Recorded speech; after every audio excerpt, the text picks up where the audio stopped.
Hyderabad Uppal Bagayat సుజనాలయలో PVRK Prasad స్మృతి సభను నిర్వహించారు. ఈ కార్యక్రమంలో రిటైర్డ్ ఐఏఎస్ కృష్ణారావు, రామచంద్ర స్వామి దేవస్థానం ట్రస్ట్ సెక్రటరీ విజయ రాఘవాచార్యులు, పీవీఆర్కే ప్రసాద్ భార్య గోపికా ప్రసాద్, ప్రోఫిన్టెక్ డైరెక్టర్ దెందులూరి సత్యనారాయణ తదితరులు పాల్గొన్నారు.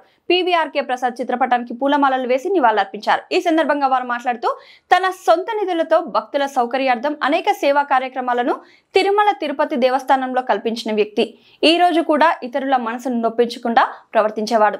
తిరుమల తిరుపతి దేవస్థానానికి ఈవోగా ఉండి అనేక సేవలను అందించారు. అలాంటి వ్యక్తులను తలుచుకోవడం చాలా గర్వంగా ఉంది అని కొనియాడారు.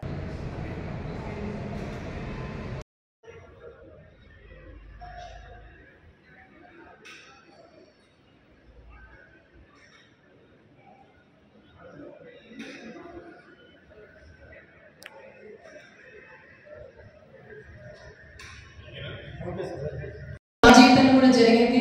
పీవీఆర్కే ప్రసాద్ గారు లాంటి వారు ఇలాగే కూర్చొని వారు ఎక్కడ ఉంటే కూడా అలా వాళ్ళు ఆయన అలా కుర్చీలో కూర్చుంటే వెళ్ళి ఆయన పాదాల దగ్గర కూర్చొని అనేక క్వశ్చన్ బ్యాంక్లకు అనేక ప్రశ్నల ప్రవాహం. సన్మాన్ చౌదరి గారికి మిగతా పెద్దవాళ్ళందరికీ నమస్కారాలు. నేను ఎక్కువ మాట్లాడేదాన్ని కాదు, ఉంటే చేతనిచ్చే వెనకాల ఉండి ఆయన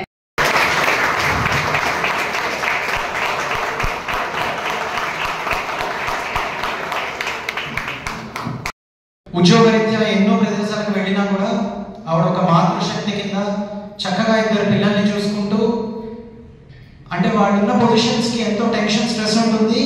అవన్నీ నార్మల్గా ఆఫీస్ నుంచి ఇంటికి మగవాళ్ళు ఇంటికి వచ్చిన తర్వాత చాలా సంతోషంగా ఐఫోకస్ వాళ్ళు చాలా పెద్ద సభ చేసి చాలా సంతోషం.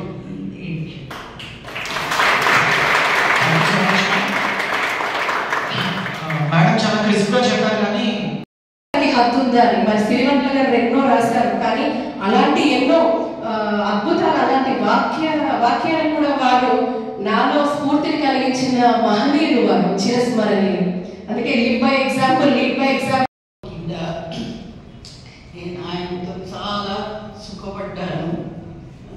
మా ఇది దాంపత్యం చాలా ఇదిగా ఉండేది. అలాగే ఆయన ఎంత ప్రెషర్ ఆఫ్ వర్క్ ఉన్నా కూడా Gopi Prasad Madam garu to speak a few words about her experiences.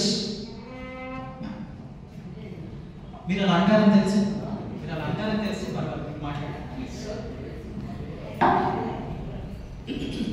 ఈరోజు చాలా సుదినం. పీవీఆర్కే ప్రసాద్ గారు తెలియని వాళ్ళు ఎవరు లేరు. ఆయన 1966 ఐఏఎస్ ఆఫీసర్. ఆయన బాగా పేరు వచ్చింది మనకి. ఆయన టీటీడీ ఈవోగా పనిచేశారు 1979 to 1983. 4 ఏళ్ళు ఆయన టీటీడీ ఈవోగా చేశారు. ఆ సమయంలో వెంకటేశ్వర స్వామికి చేసిన ఈయన సేవ చేశారు. వెంకటేశ్వర స్వామి ఈయన సేవ చేయించినట్టు తెలియదు, కానీ చాలా అద్భుతమైన కార్యక్రమాలన్నీ ఈవేళకి మనం తిరుమలలో నిత్యం చూస్తున్నాం. అది అన్నదాన సత్రం అనుకోండి, లేకపోతే ట్రాన్స్పోర్టేషన్ బస్ ఫెసిలిటీ అనుకోండి, లగేజ్ ఫెసిలిటీ అనుకోండి, లేదంటే ఎనీ ఫెసిలిటీ ఈవేళ కూడా అడ్మినిస్ట్రేషన్ నడుస్తుంది.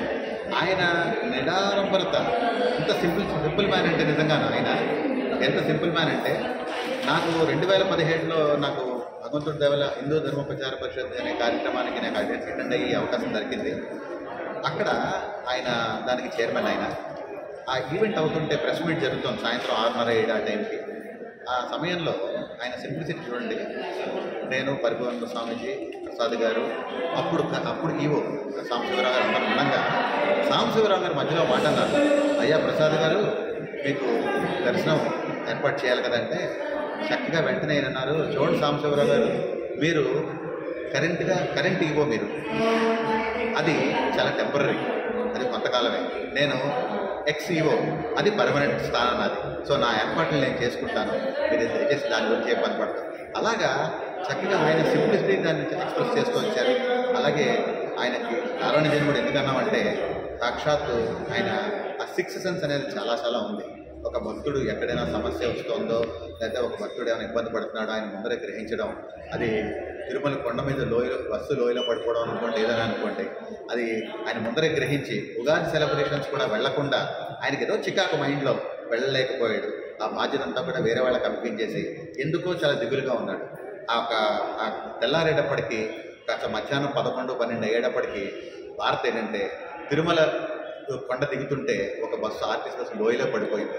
ఈయన హఠాహుటిగా వెళ్ళి అక్కడ ఆయన ఆ లీడర్షిప్ క్వాలిటీస్ అన్ని చూపించి ఎంతో మందిని ఎంతో డిపార్ట్మెంట్స్ అవి చేసి క్షతగాత్రులను ఒక తీసుకెళ్లి హాస్పిటల్ జాయిన్ చేసి మొత్తం 108, 104 అన్ని రకాల సిబ్బందుల్ని లైన్లో పెట్టి ట్రాక్లో పెట్టి అల్టిమేట్గా ఆయన ఒక అడ్మినిస్ట్రేషన్ లీడర్షిప్ ఆయన చూస్తున్నాడు.